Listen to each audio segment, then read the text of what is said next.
Hi everyone. This lecture is part of the Keystone seminar at Flagler College. Today we'll be discussing Thorstein Veblen and his book called A Theory of the Leisure Class. And with this topic we move on both chronologically. Veblen wrote this at the very end of the 19th century, and so we've sort of taken a tour of the Age of Enlightenment, gotten a little bit into the Age of Revolution with the French Revolution. Now we're moving, sort of all the way through the 19th century um, to the era in the United States known as the Progressive Era. We're also moving on in a kind of conceptual sense, in that we're going to look at the evolution of some of the ideas that we've explored throughout this course. Ideas about property, ideas about identity, ideas about human nature. These are the sorts of things that were explored in kind of embryonic form by the likes of Shakespeare and Montaigne, in a more systematic form in the thinkers of the Enlightenment, specifically Locke and Rousseau. Now we take up the economist, social scientist Thorstein Veblen, who was an American, although he came from Norwegian heritage. And I will say that this is perhaps the most difficult text of the entire course, just in terms of language. But I would encourage you, as students of this class, not to give up when you encounter this book. You may have to have your dictionary out handy. I find this book tremendously rewarding, and hopefully some of the things that I say here in this lecture will give you the ammunition you need to understand it better. This is really a tremendously important work for this class because this represents a kind of transition to the last phase of the class. The last 2 weeks take up the modern legacy of these Enlightenment ideas about place and identity and rights and property and things like this. And see that those things which function so well on a theoretical level and inspired revolution in the 18th century really become complicated in the modern era, in more recent times, in the last century, a little more than a century. And Veblen raises some serious questions about their validity as observations about human nature and sort of as givens for the way that we approach the world. And those ideas that Veblen puts forward are important. The criticism that he levels is important for us to consider as we then take up the subject of those who may be left out, left behind, as it were, by this system of rights and concepts of property and other things that were developed by the intellectuals who put into place the conceptual and practical ideas that lay at the heart of our Constitution, our society. So this criticism is important, and it's important for us to consider the implications of it. I'm filming this in 2016. This is the year of a presidential election. This is a very hotly contested presidential election in this country. And there are, I think, very different competing ideas about these very concepts that lay at the heart of this election. And so I would encourage you to consider the implications for our current political and social situation here as well. And feel free to bring these up in the discussion boards. So Veblen was a key thinker of the so-called progressive era. And so this is a period of time in American history between roughly 1890 and about 1920. Of course, there's some debate over the exact chronological parameters of that, but this is an important era. The key politicians of this period were Teddy Roosevelt and Woodrow Wilson, sort of bookends of it. They're not the only politicians, but they're tremendously important. The Progressive Era, as its name indicates, was obsessed with progress. Well, progress in what fields, in what respects? You can't understand the Progressive Era without having some notion of the period that came before it, which historians have labeled the Gilded Age, and that comes from a kind of lesser-known book by Mark Twain.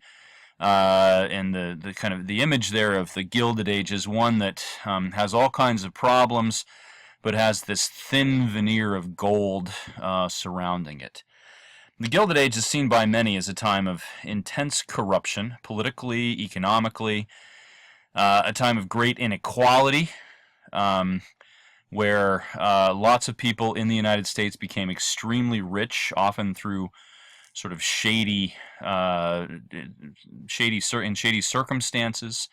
Organized crime. There were political parties that were dominated by kind of bosses. This corruption, extended into the arena of capitalism.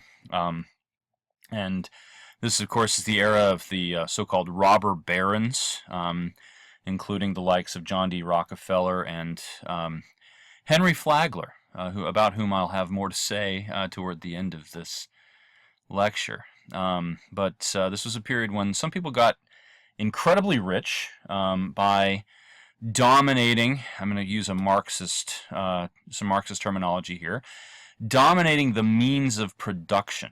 They were the ones who owned the money-making instruments in the society, particularly things like banks and railroads and steel companies and other manufacturing outfits of various stripes. And the vast majority of people were laborers, often working in very difficult circumstances. The urban population grew at a frantic rate during this period, though the majority of the population was still living in a rural situation on farms.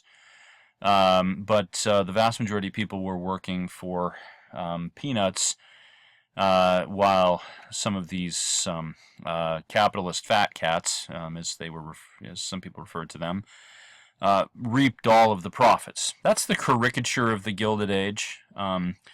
And there are lots of figures who sort of represent this. The New York political boss, called Boss Tweed, for instance, was seen as a representative of this era in that he kind of dominated local politics there.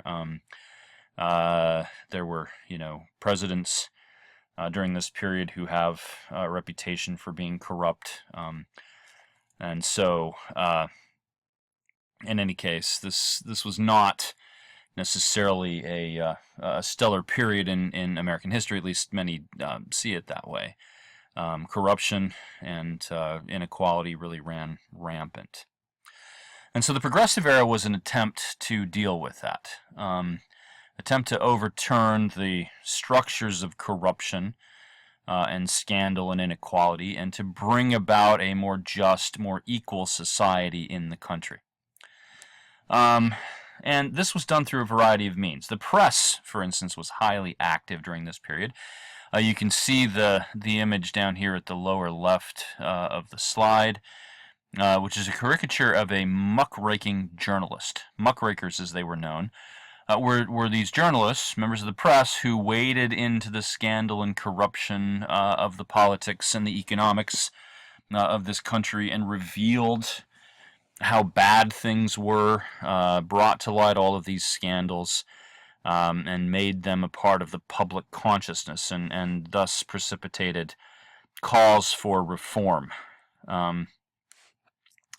This was a period when the monopolies that had dominated industry and the economy in the Gilded Age, often through nefarious means, were broken through antitrust suits, and this antitrust legislation has remained in place all the way to the present. And every now and then, we have an antitrust suit, kind of high profile, where one leader of industry, seems to have cornered the market on a particular type of good or service. This happened to Microsoft about 15 years ago or so, because they really had a near monopoly on certain sectors of computer software, and so this has remained with us all the way to the present. Well, in the progressive age, the monopolies were the banks, the steel companies, the railroads, and so forth, who could essentially charge whatever they wanted because they were the only firm in the game, so to speak. And so the Gilded Age tried to bring an end to that sort of situation. This was also a period that was obsessed with modernization. Now, if you can recall, I know there's been a lot that has been done in this class since this time, but in one of my opening lectures for this class, I talked about the history of education and mentioned that in the late 19th century there was this push for modernization and push for efficiency, greater efficiency, and that this was applied to education. Well, this is one of the hallmarks of the progressive era. This was an era obsessed with modernization, obsessed with making things better, using the technological and ideological advances that had been made in recent times. Scholars refer to something called the efficiency movement, making life more efficient. And this was applied to things like work in factories. You can see that the middle image here is represents or shows an assembly line.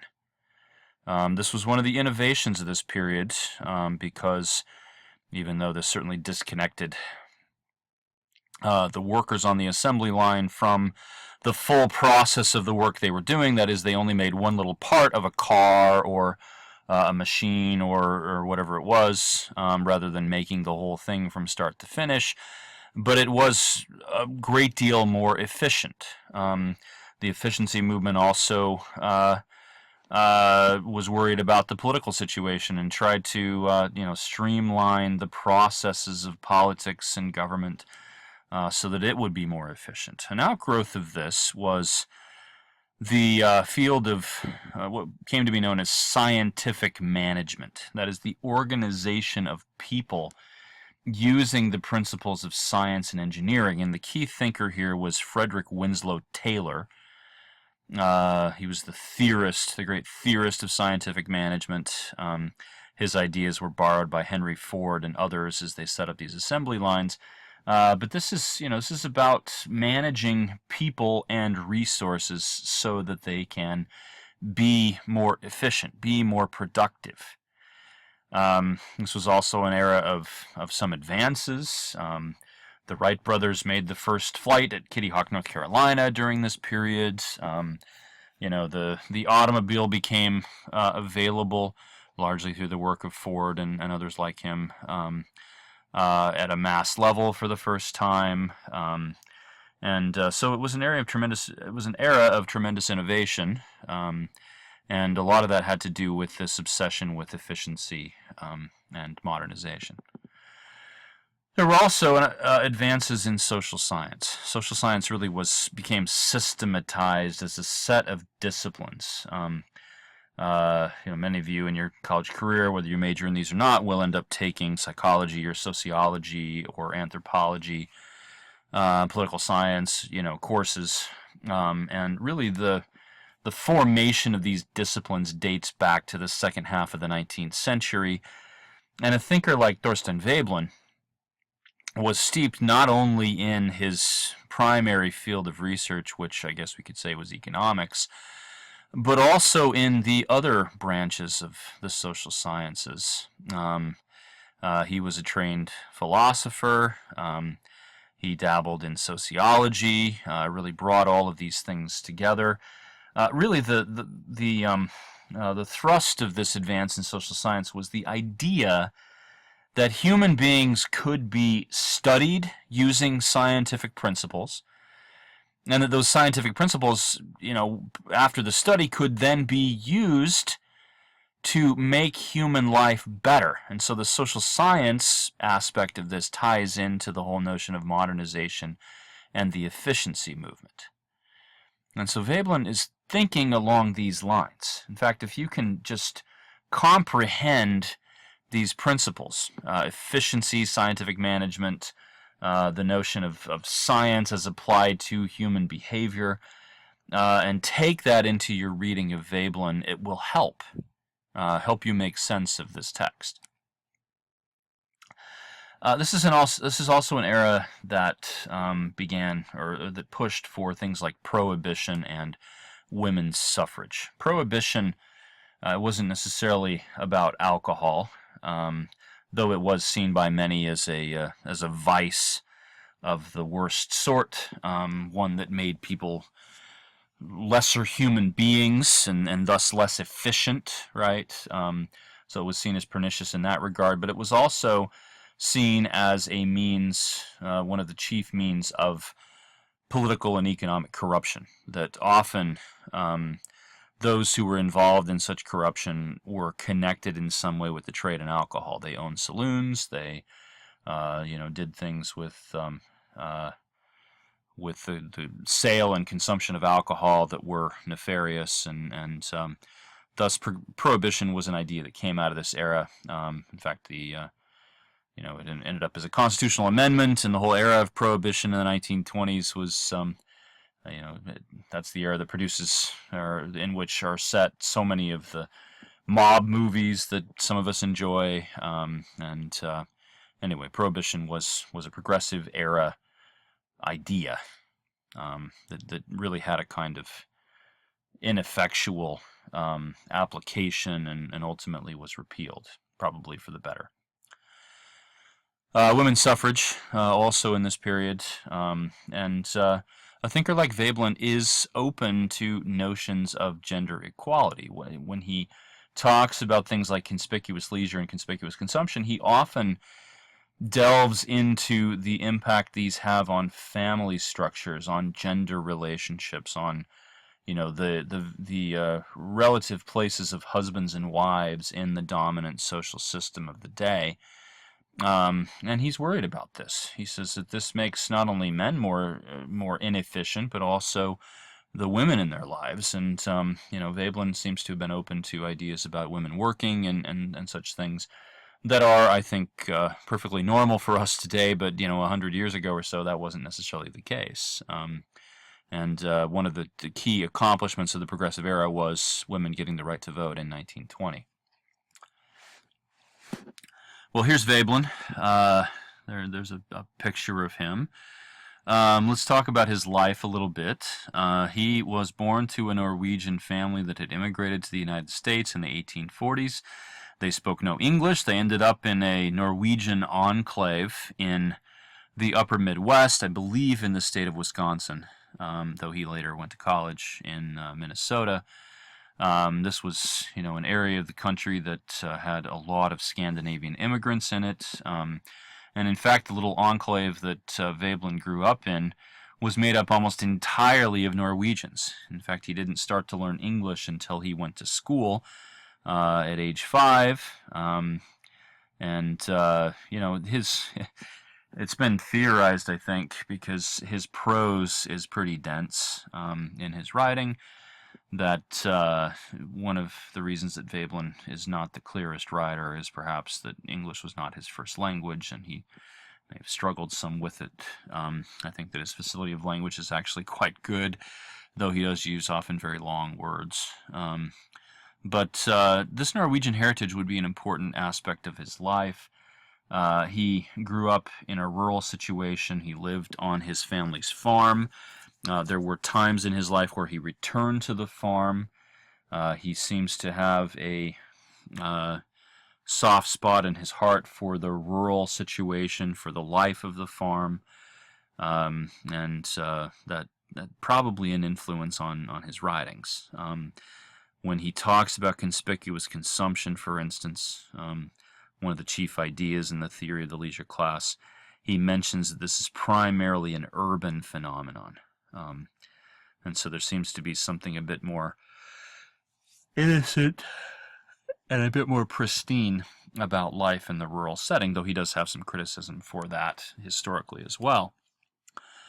Um, he was educated first at Carleton College in Minnesota. From there, he went on to Johns Hopkins University in Baltimore, where he studied philosophy under perhaps the greatest of all the American philosophers, at least of the 19th century, Charles Sanders Peirce.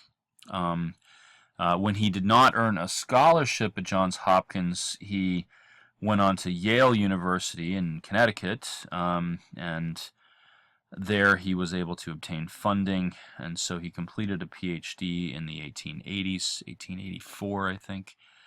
Though partly due to his personality and partly due to the unavailability of academic jobs, partly due to some other factors in his life. Veblen was, for instance, an agnostic. He was not a religious person, and this was in an era when even in institutions that did not have a connection to a church,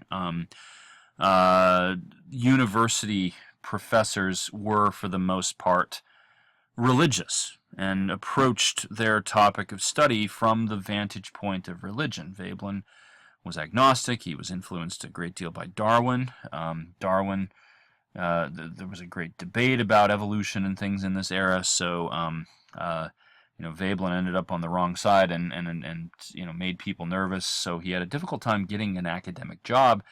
In fact, at one point he went back to graduate school after getting a PhD in philosophy, with a secondary focus in kind of standard social sciences. He went back to Cornell University to do some more classes on economics specifically, which ended up, I think, being his major point of focus. While he was at Cornell, he ended up under the tutelage of a particular professor who moved shortly thereafter to Chicago to take up a position at the University of Chicago, which was a relatively new school during the time, founded by John D. Rockefeller, but with a lot of funding and a lot of opportunity. And so that ended up being his first stop in his academic career. He taught classes at the University of Chicago, but was kind of a marginal figure there. Was not promoted, even though he sought for it. Did not get a raise, and so this led him to seek employment elsewhere. He ended up at Stanford for a time as an associate professor, and so he was kind of moving up in the academic ranks. But his career at Stanford was cut short. In fact, he was fired by the university because of some personal scandals. He ended up in a series of extramarital affairs. Some of his kind of public opinions about religion and things were seen as dyspeptic by the leaders of the university, and so he was fired by Stanford. It was during these times when he really had no prospects that he would return to the family farm in Wisconsin.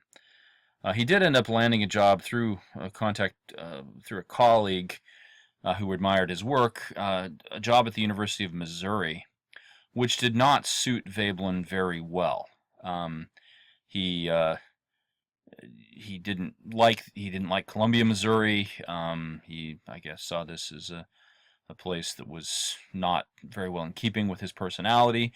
He was quite productive while he taught at the University of Missouri, but he was only there for a few years before he moved on, actually, to Washington, D.C., did some work for the government toward the end of World War I, and was hired by Woodrow Wilson to work in a couple of agencies that he was putting together. So he spent a couple of years in Washington, D.C., before moving on to New York City, where he was first a journalist. Then, after the magazine he worked for ended up changing focus and released him, he colluded with a number of other leading intellectuals, including the philosopher John Dewey, to form a new institution of higher education known at that point as the New School for Social Research, now simply known as the New School. This is it was at the time, and it has this reputation today as a kind of avant-garde, cutting-edge institution, very prestigious. similar in its own way to, it's kind of the American counterpart of the London School of Economics. And so he spent the rest of his time working there, and it was really for the first time that he was acknowledged as a leading intellectual. At the very end of his life, he actually moved out to California, where he had invested in some vineyards, but then that all went awry, and he died, I think, in 1929, right before the beginning of the Great Depression, in penury, in near poverty. And so he had this up and down life, and it's, a tragic story in some ways, though it's also, I think, a typically American story, despite the Norwegian heritage. The book that we are reading for this class, The Theory of the Leisure Class, is his most famous work. It was also his first major publication, 1899, while he was still at the University of Chicago. And it was not very well received when it first came out. And he was denied promotion at the University of Chicago, which is what prompted him to move to Stanford. But it has certainly been seen as very influential subsequent to that initial reception. Influences on Veblen, and there are many, but I think it's important to acknowledge just a few here to help us make sense of this work. First of all, Veblen was a great example of interdisciplinarity. He was a proponent of this. This book is ostensibly about economics, but it was in this period that economics was merged up with other social sciences, that economics was seen not merely as the study of the movement of goods and things like that, but as the study of human behavior. So economics became more interested in things like social structures and the development of culture, the influence they had on human behavior, rather than simply the interaction between people and material goods. Interestingly, the original definition of economics was Greek, and it referred to this really a much more holistic notion. The entirety of society really was the study of economics. It wasn't just financial matters, and that's I think a misconception that many people have about this. And the interdisciplinary focus of economics, it is arguably the most interdisciplinary of all the social sciences. There are probably others who would beg to differ with that characterization, but in American education, at least, is partly due to Veblen's approach, and others like him. Now, he was also heavily influenced by Darwin and his theories of evolution as applied to the study of human behavior, though he was not necessarily a social Darwinist in the kind of colonial imperialist sense, but he did see the kind of the grand sweep of things. He preferred to study groups and group behavior rather than individuals. This was an important kind of transition in this period, where in the study of social sciences, the focus had largely been on individuals and their behavior, and Veblen and others, including figures in Europe like Freud, began to think more in terms of group behavior, and studying people on the level of the collective rather than individually. Marx was an important thinker as well, though Veblen, I think, disagrees in many respects with Marx. Marx's notions of progress and his historical understanding, his concept of the struggle over the means of production as the key factor in human history, were all important influences on Veblen. And then finally, the key American school of philosophy, whose chief representative was Charles Sanders Peirce. John Dewey was also involved in this, and so Veblen was involved with probably the two greatest proponents of this school of philosophy. But it was known as pragmatism, And the chief emphasis of pragmatism, though it's difficult to reduce something so complex to a single idea, but one of the main focuses, at least, was on free will, on human beings as agents in their own lives, and this is really a reaction against earlier understandings of the role of God in human existence. It's a very, I mean, I'm not giving you a full rundown of the history of philosophy here, but it is a move away from that earlier view, and so putting an emphasis on human behavior and human agency, and also with the quintessentially progressive, optimistic viewpoint that human beings can change their behavior. If in fact they are subject only to their own free will, then they can change themselves, and that's important for the way that Veblen writes, and the ideas that he has, and the criticism he levels at the way human beings organize themselves. Okay, so let's look for a few minutes here at this work. And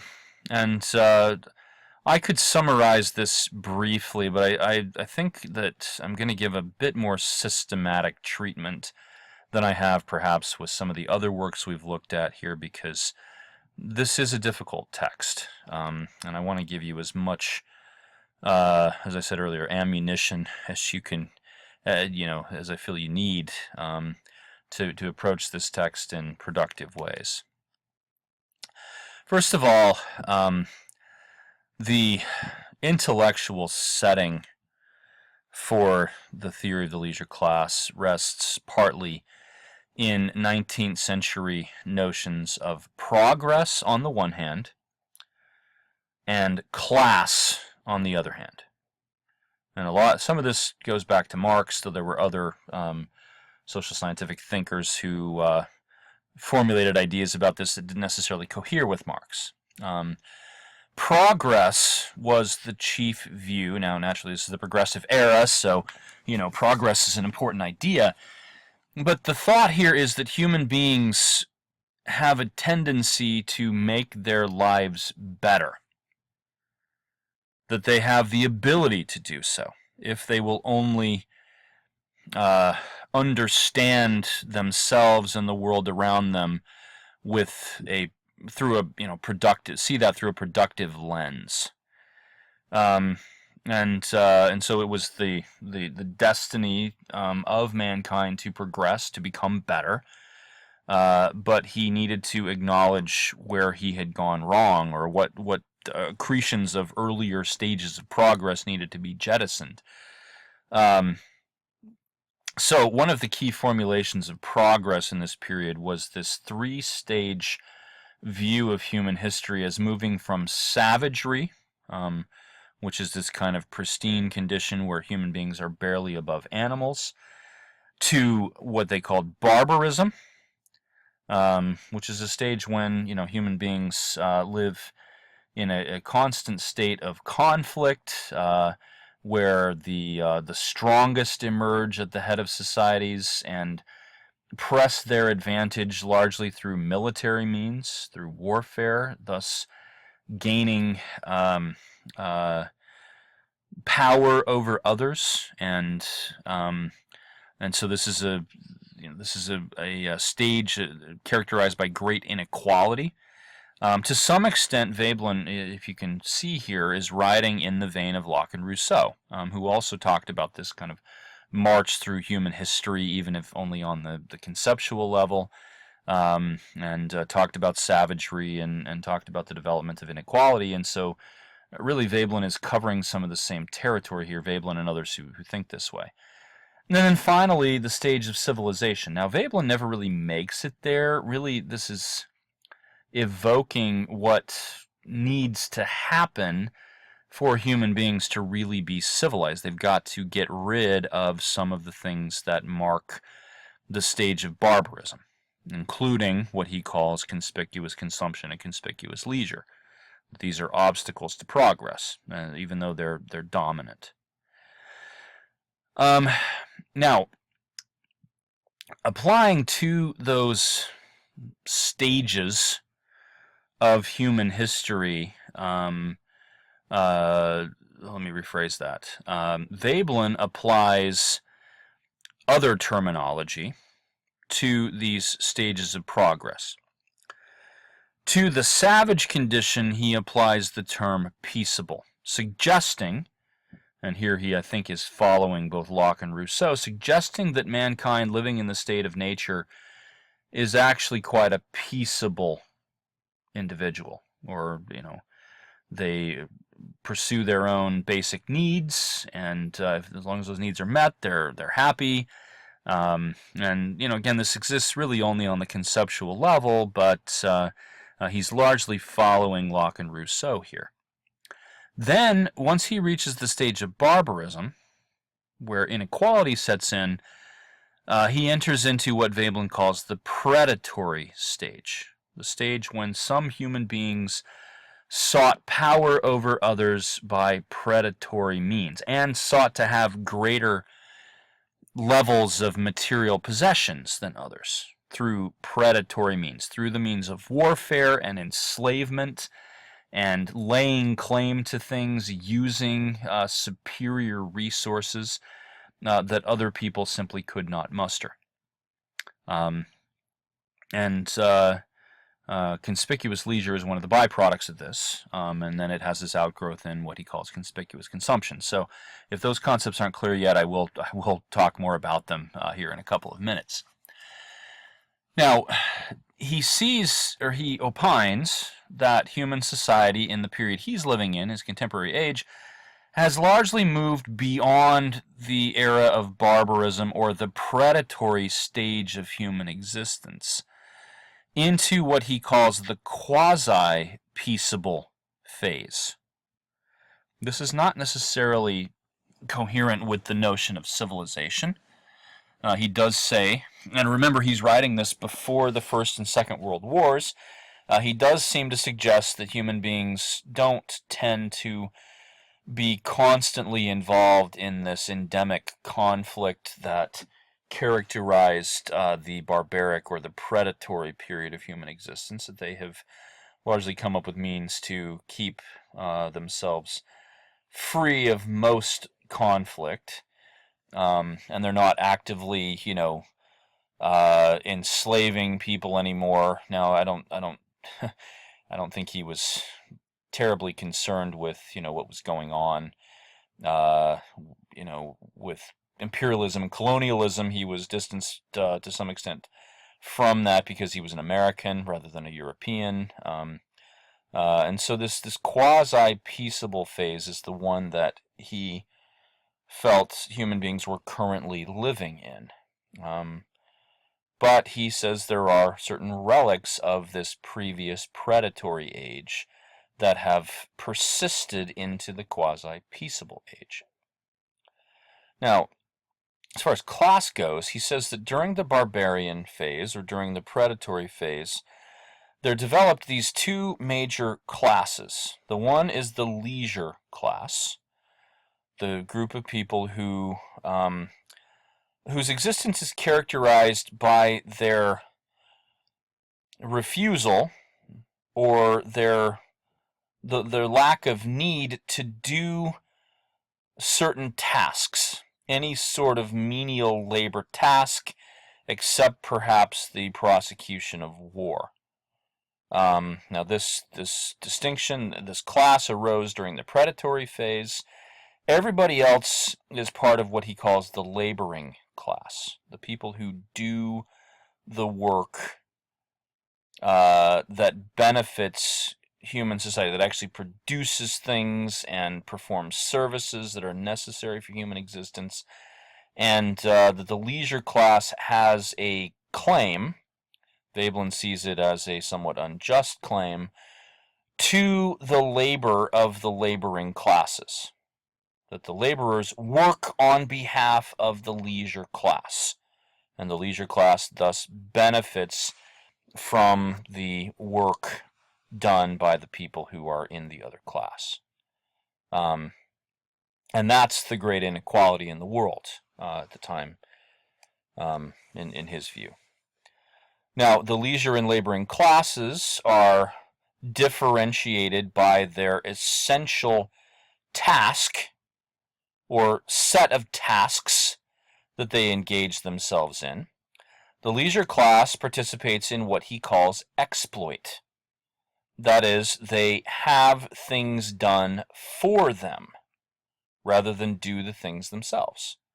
They, don't do their own cooking or their own cleaning or their own washing of clothes or shining of shoes, or they may not even pull out their own chair. They don't go and take care of business if they can have somebody else do it. And so they have a servile laboring class below them who does all of that for them. Moreover, the leisure class doesn't have to make anything. They don't have to go to work in a factory to build, cars or to make clothing or such things. They simply reap the benefits of those who do all of that work. The laboring classes are the ones, of course, who do the work, and their work he characterizes by the term drudgery. He fits all of the work of the laboring classes into drudgery. And so this distinction between exploit and drudgery as the chief tasks of human beings is really important for the way that he envisions this. Now, here is where he makes, and this is a really important connection, that may be difficult for some in the 21st century to grasp, because I think that we have, to some extent, moved beyond these notions, although they do probably linger with us to some extent. But the key turn in his argument here comes when he makes the connection between exploit and the existence of the leisure class and the concept of honor or dignity. That having others do work for you rather than do the work yourself is seen as more honorable, more dignified than actually rolling up your sleeves and doing that work. Okay?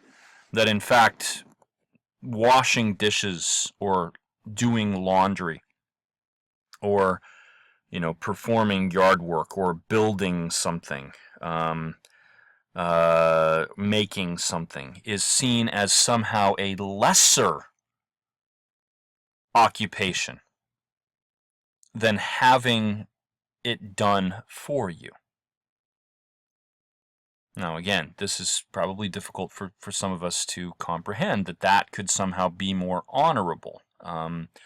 But he says this is one of the key things that happens as a result of the predatory phase, that because the leisure class, as he sees it, arose on the basis largely of warfare, of other predatory actions where they subjected others to them, that they then reap the benefits of that, and their lives establish this template for what is seen as dignified or honorable.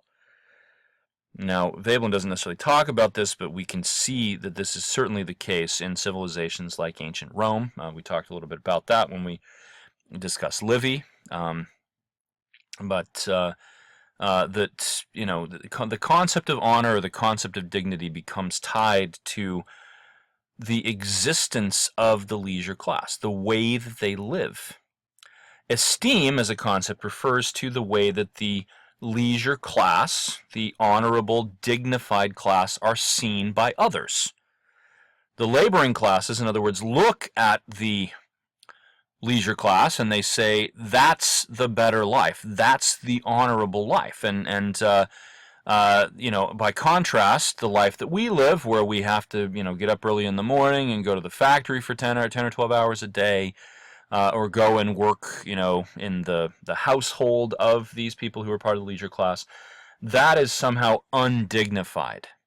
That actually sweating, getting dirty, doing manual labor is an undignified existence, that there is no honor in that. It's honorable. The only thing that's honorable, or the thing that is far more honorable, I should say, is having all of that done for you.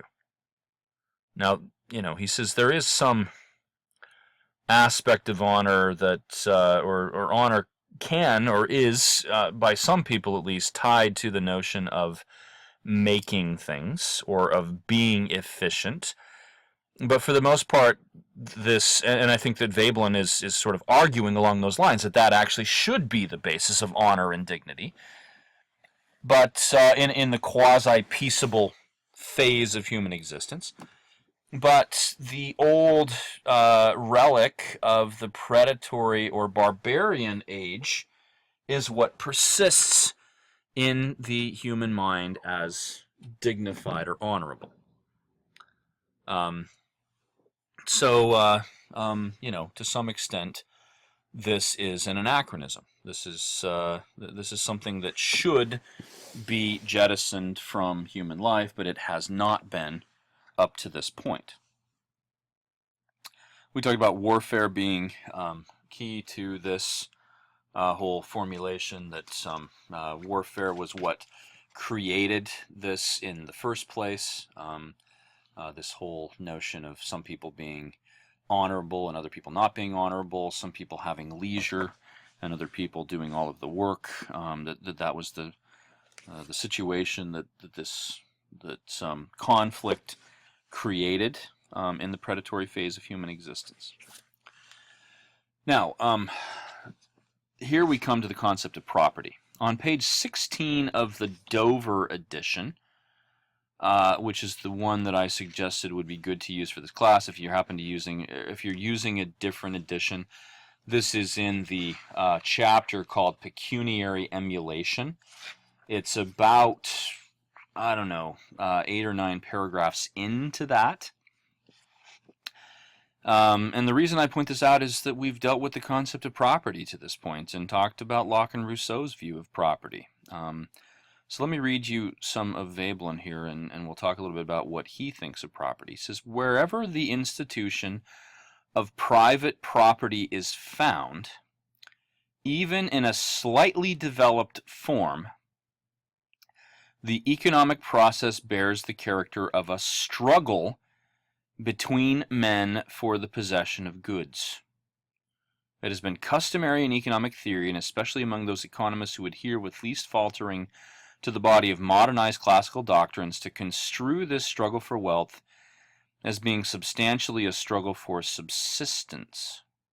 In other words, for the basic necessities of life. And to some extent, that's, we've seen that was the concern of Locke and Rousseau, that was where the whole notion of property started.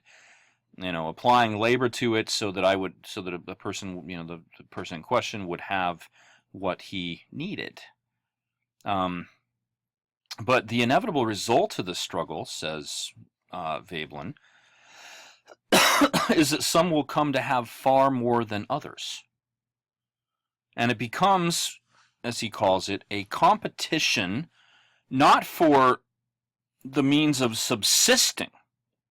Eventually the struggle moves well beyond that, but a competition for, as he says, an increase of the comforts of life. Primarily, and I'm quoting here, for an increase of the physical comforts which the consumption of goods affords. Okay. So in other words, with the struggle over material possessions, with the struggle over property,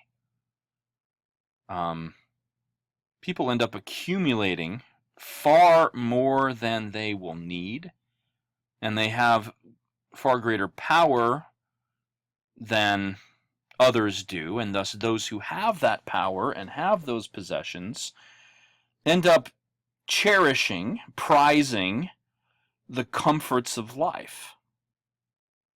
The good things, the physical comforts. Now, he has a lot to say about what those comforts are, and I'll leave that to some extent to you to figure out. Here we may think of nice clothes, beautiful houses, the ability to, have to take vacations. I don't know the sorts of things that we would include under the comforts of life here, right? He's thinking, I think, in terms of late 19th century Gilded Age sorts of things.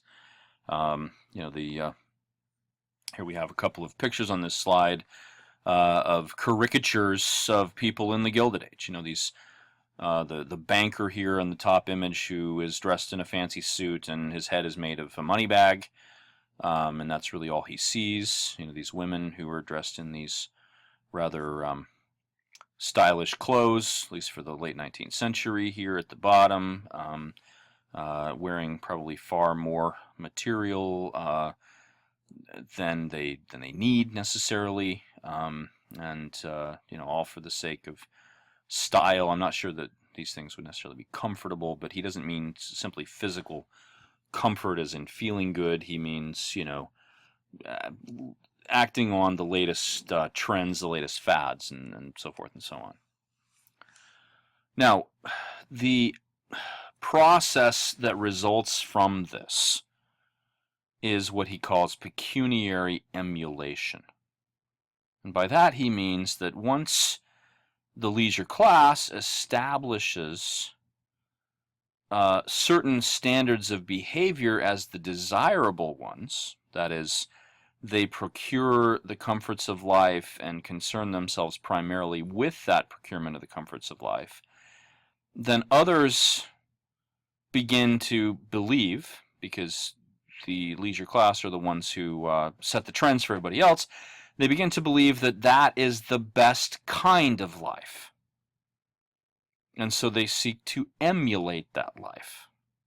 And emulate not only in like imitation, like I'm going to try to eventually obtain a dress that looks like that's worn by a stylish lady of the leisure class or something like that, but emulation in the conceptual sense. Emulation in believing that the sorts of things the leisure class prizes are actually as valuable as the leisure class makes them seem, or as valuable as the leisure class claims, right? A good example would be something like diamonds. Now, diamonds have value partly because they're rare, partly because they're kind of unique. They're the hardest solid substance in the world. They're sparkly and shiny and so forth and so on. But their value comes partly through being associated with people who prize them. So if we think of diamonds, perhaps we think of the crown jewels of the Queen of England, which include the most valuable stones in the crown jewels are 2 or 3 diamonds that were, one diamond that was taken, that was found in India, and 2 or 3 diamonds that were all cut from the same large uncut diamond found in Kimberley, South Africa, which 4,100 carat diamond that was cut into 3 large stones, the biggest uncut diamond ever found. Now, again, diamonds may have some intrinsic value. I suppose it depends on what we assign value to, but largely this is a conceptual thing, that we want diamonds because rich, powerful, stylish people from the leisure class have diamonds. So the De Beers Company and others who control the diamond trade have done a really good job convincing everyone that diamonds are valuable, and that the one great social occasion you have in your life to give a gift to somebody to mark what is perhaps the central decision of your life, who you're going to marry, must be marked with a diamond, right? Such that people go into debt. I personally, when I proposed to my wife, I was a struggling, poor college student, and I managed to cobbled together something like $800 or $900, which was more money probably than I'd ever had in my life at the time, and bought a diamond for her, so I could propose to her. So I mean, that's to some extent this is what Veblen means by pecuniary emulation.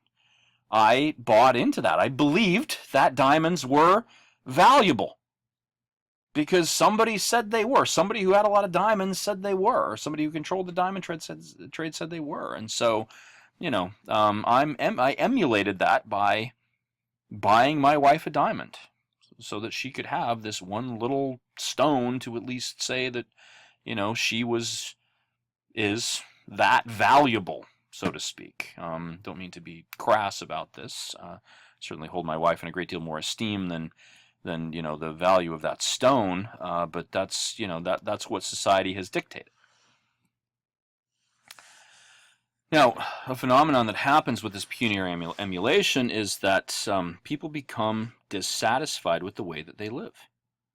In fact, humans live, says Veblen, in a state of chronic, I'm quoting here, chronic dissatisfaction with his present lot, because there's always something better to emulate.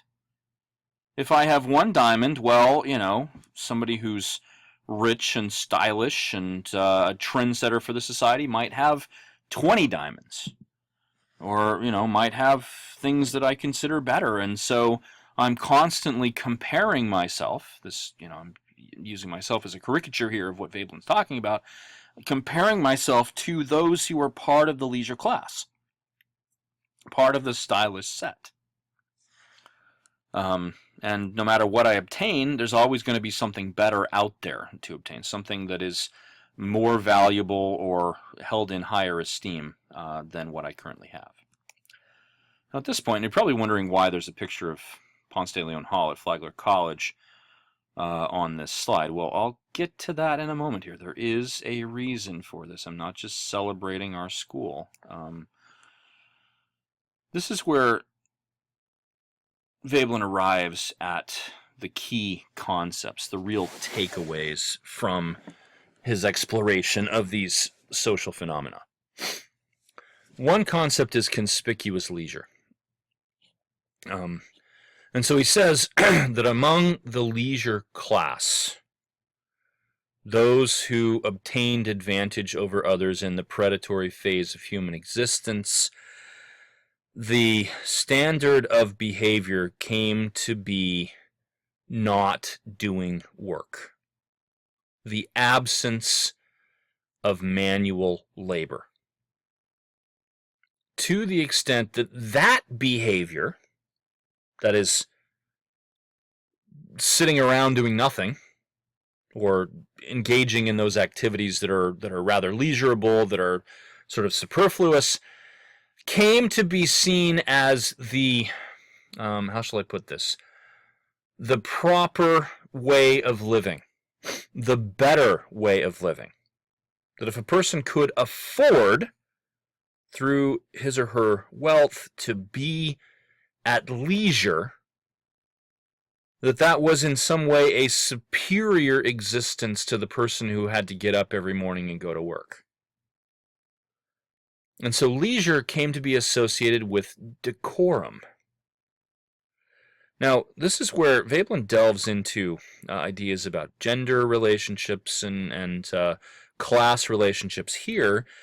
And he says one of the curious phenomena we see among the leisure class is that the person primarily responsible for the wealth that affords leisure, and in his day this would have been, the master of the house, the male, the dominant male in the family or in the household, the husband, the great capitalist, right? This is in an era before most women worked. I don't think Veblen necessarily saw that as a good thing, but I mean, he's not thinking in terms outside of what was the norm for his own era here. And so this concept of conspicuous leisure applies not only, or not even primarily, to the master of the house, to the capitalist baron who has all of this wealth and thus can afford to not do work and can sit around and have others bring him his coffee and shine his shoes and, cut the end off his cigar or whatever. I'm sort of drawing a stereotype here. But also, and in particular, to his wife and to the other women in his life, to his daughters, perhaps, if he has any. And even, and this is where I think Veblen sees a great deal of irony. He is quite witty, even though his prose is somewhat opaque, I will say. Even to his servants. In other words, the servants of a man who is part of the leisure class have the opportunity, or rather it becomes part of their expected behavior, that they sit around and do nothing with most of their time. That they wait for the master to call on them to work. So, consider, for instance, the body servant of a great capitalist or of a noble or something like that. The butler of a rich man. What does the butler do? Well, he stands there at dinner while the rich man is having his enjoying his repast, his meal, and waits to be called on. He may, if he's afforded the luxury, even be able to sit. And he does nothing until he is needed. In other words, he is not engaged in any really productive work with most of his time. And so the leisure of the leisure class extends not only to the person who is part of the leisure class, but also to his servants. That seeing them do nothing is part of the decorum here. Right? And this is where, now, this came, as he says, historically from warfare, from, these periods when, from these situations where people gain control over others, power over others during the predatory phase, right? But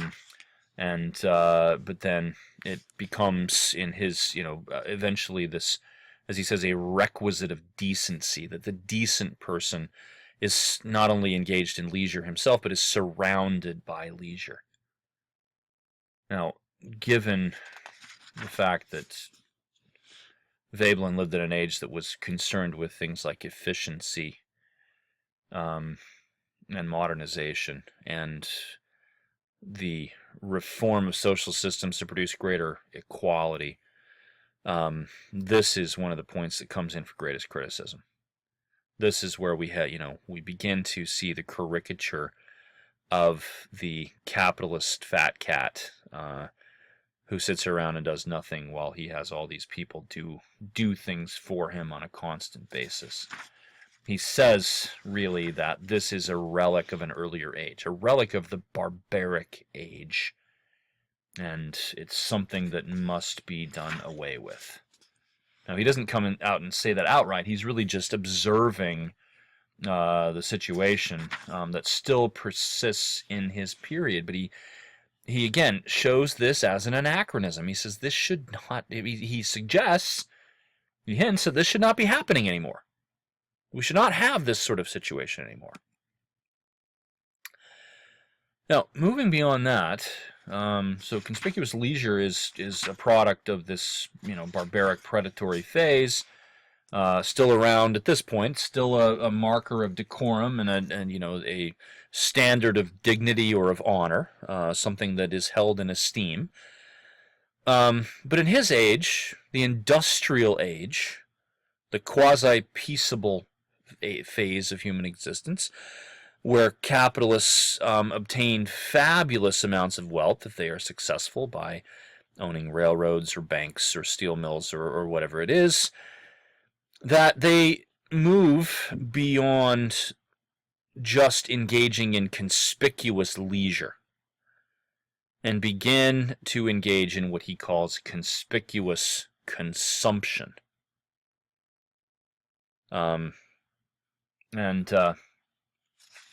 Conspicuous consumption means, well, essentially that he can have more stuff than anyone else and can have things that nobody else can have simply on the basis of his dignity, his honor, and those things that the person of the leisure class has are often tremendously superfluous. Now, here he gets into more notions of gender and class. He says that these belong to what he calls the superior class, not just the leisure class, but a subset of the leisure class, which is superior. And by that he means primarily the men, the actual capitalists, the one who really make the money, the ones who really make the money. And he says that the conspicuous consumption really is, it's their purview, their right, their privilege to do that. To have, I mean, a good example I think that he points out is to have access to the consumption of certain foods and drinks that nobody else has access to be able to eat caviar or escargot, or to drink, really fine port, brandy, or something like that. And that is their right.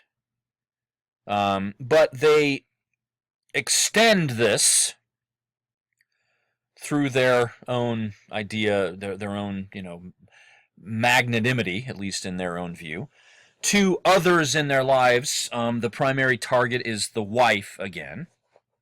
And so the wife is able at times, with the permission of her husband here, to engage in conspicuous consumption, to have these really fine things, and even to sort of flaunt them in superfluous ways, right? And so you may, think of the sort of stereotypical image of the wealthy woman who, gets into a private jet and flies off to Milan so she can go on a shopping spree in the fashionable district of Milan, and then she goes back to, takes a limousine back to the airport, gets on her private jet, and flies back to New York City or whatever. I mean, that's the kind of stereotype that comes out of this. And she can only do this because, and again, these are stereotypical gender roles. This is not, a caricature that I ascribe to in any respect, but this seems to be what Veblen has in mind. She can only do this because her husband or her father has the wealth to allow her to do this. And moreover, he even says that servants, the servile class, who are directly in employment of the superior class, also to some extent engage in this conspicuous consumption, though this is not their own consumption. It's the, just as the leisure was not their own leisure, it was the leisure of their master. The consumption is done to benefit the master. So he talks about the wearing of liveries. I'm talking here about livery.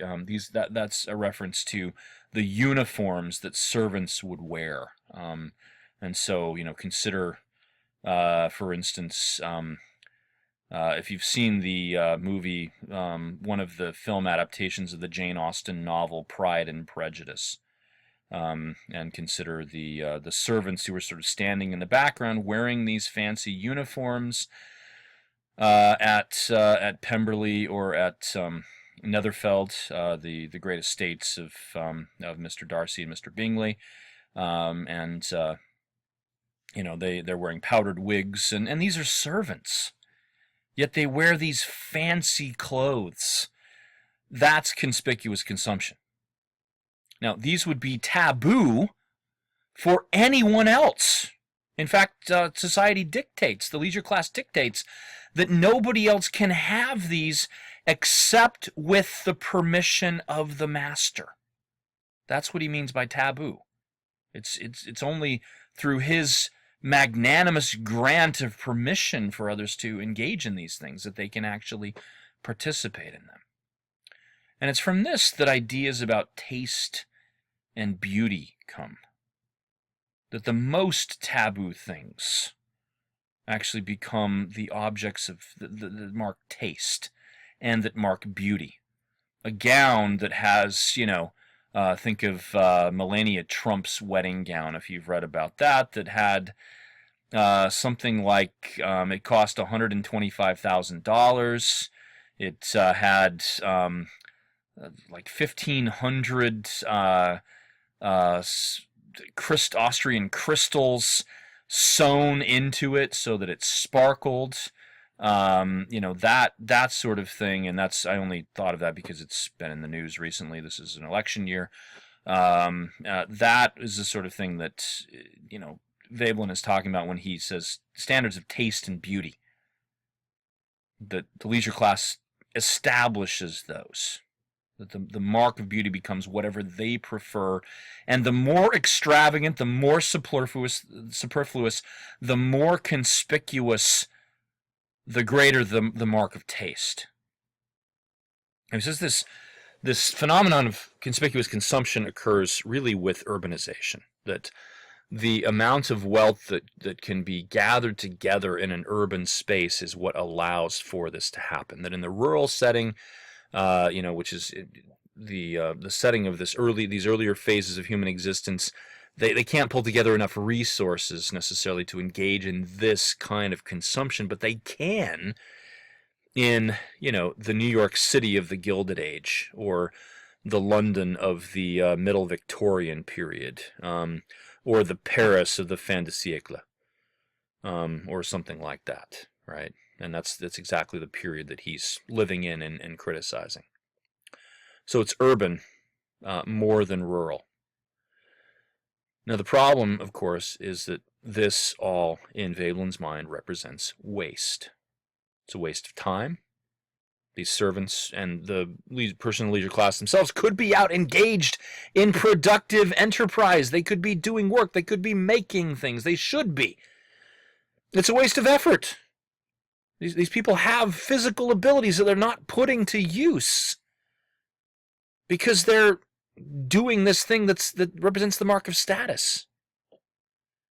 It's a waste of goods. Because one person or one family who's part of the leisure class cannot possibly hope to actually use all of this stuff that they have. That these things could be spread around to other people, but they are procured and held at a level by the leisure class that means that other people can't have them, and that becomes the mark of status. That becomes the standard of reputability. That a reputable thing is a wasteful thing. That's the conception that he's pointing out here. Now, this extends down to middle and working class values, that even people in the working class, and certainly people in the middle class, look at what the leisure class does, and they try at times to emulate that. They do something that is conspicuous just because it makes them feel better about themselves. Now, reflect on that when you read Orwell, which is also a sign for this week. Because Orwell talks about the behavior of people who live in poverty. And he says, one of the criticisms, sorry, I've been talking for a long time, I can't speak anymore. One of the criticisms that is leveled against poor people is that they do things that are wasteful. They buy foods that really don't provide a whole lot of nutrition. They buy tea instead of, the basic necessities or something like that. He's living in England, of course. Or they buy ice cream or, whatever, right? Where they should be buying just the staples. That's one of the focus on one of the chapters in Orwell. And people say, well, the poor are wasteful. Well, they're doing that because they're emulating what the leisure class does. They want to feel good about themselves. They want to feel like they're somewhat honorable or dignified. They maybe even feel that they are entitled to this because they, after all, are human beings too. And so that becomes their behavior, right? Now, he does say that, we've got this whole phenomenon of people who have become accustomed to living like this who end up living way beyond their means, and then their whole economy collapses, but they can't stop living that way. They have to go deeper and deeper into debt. And so the extension of conspicuous consumption is easy. If we make a little more money, Veblen says, we easily begin to do things that are wasteful. That comes naturally to us, it seems, as part of human nature. But if we lose money, if we don't make as much money, it is incredibly difficult for us as human beings to scale back, right?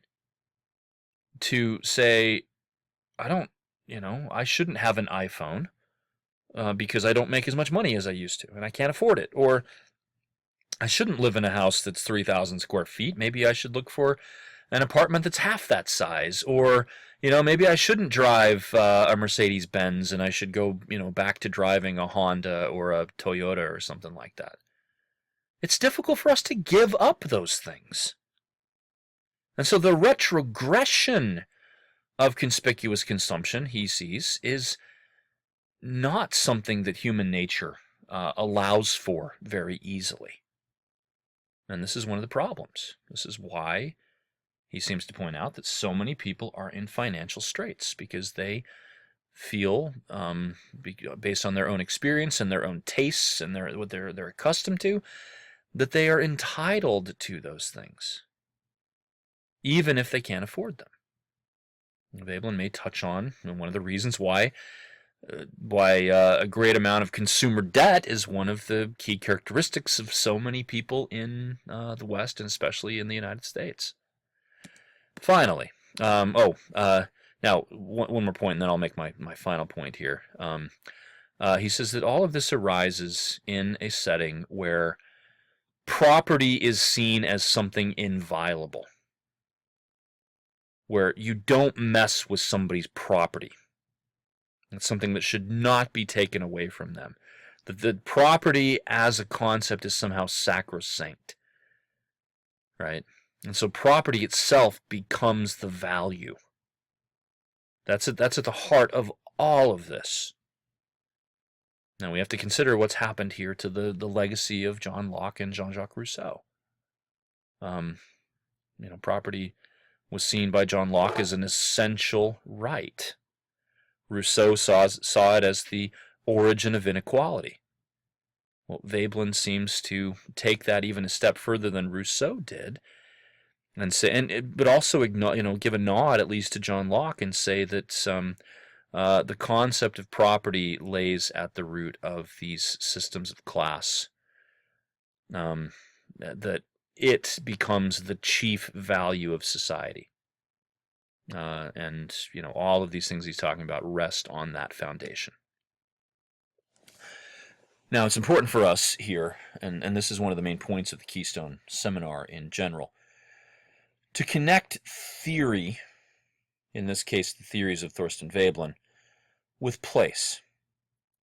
When I've taught this class before in a regular classroom setting, I have included in it a tour of Flagler College, and talked about, we watched a lecture given by a person who's now an emeritus professor at Flagler, Tom Graham, where he talks about the legacy of these great buildings, the hotels built by Henry Flagler, the whole legacy of Henry Flagler.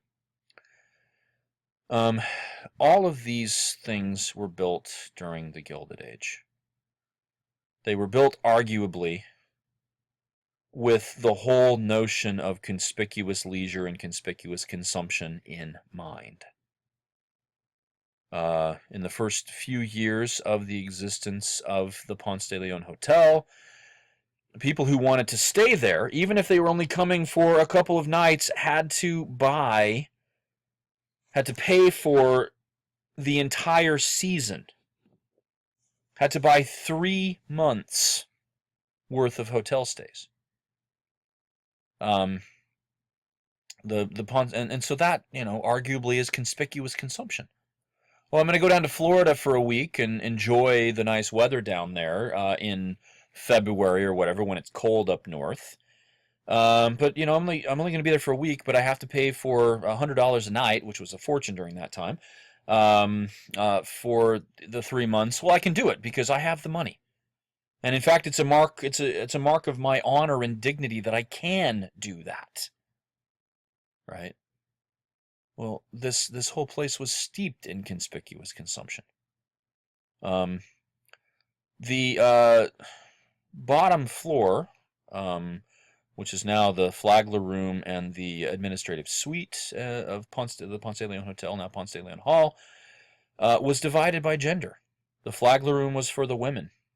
The other side was for the men. The women were sent to the Flagler room while the men made the payment because it was thought to be a shock to the system of women to see such a large amount of property, that is money, transferred from one hand to another. Well, again, this is the whole notion of conspicuous consumption, of these taboos that Veblen talks about based on gender, seems to have been part of the whole phenomenon of the Ponce de Leon Hotel. That there were also levels of this. There was, in a way, a superior class. The Ponce Hotel was for the wealthiest people. The Alcazar, which is now the Leitner Museum, was for the people who couldn't afford as much. It was a lesser hotel, and those people didn't have access to the greatest amenities that were available at the Ponce. Ironically, the people at the Ponce liked to go over to the Alcazar because there was a nice swimming pool there, but they had access to that. They could partake of the things that were offered to the people of lower status, but there was no reciprocal arrangement where the people of lower status could come to the Ponce and do the things there, right? And so that's another kind of facet of conspicuous consumption. Now, all of you go to the school that has this situation at its foundation. And so I ask you to consider that legacy, to think about what this means for you personally. Maybe you feel it doesn't mean anything, but that is part of the identity that you have chosen for yourself, either wittingly or unwittingly. And so maybe this gives us an opportunity to be a bit self-reflective. I realize this lecture has gone on for much longer than any lecture that I've given in this course. I do think Veblen is difficult, and hopefully this has been helpful, such that you can read it now and really glean things from it. I look forward to seeing what you have to say about it on the discussion boards.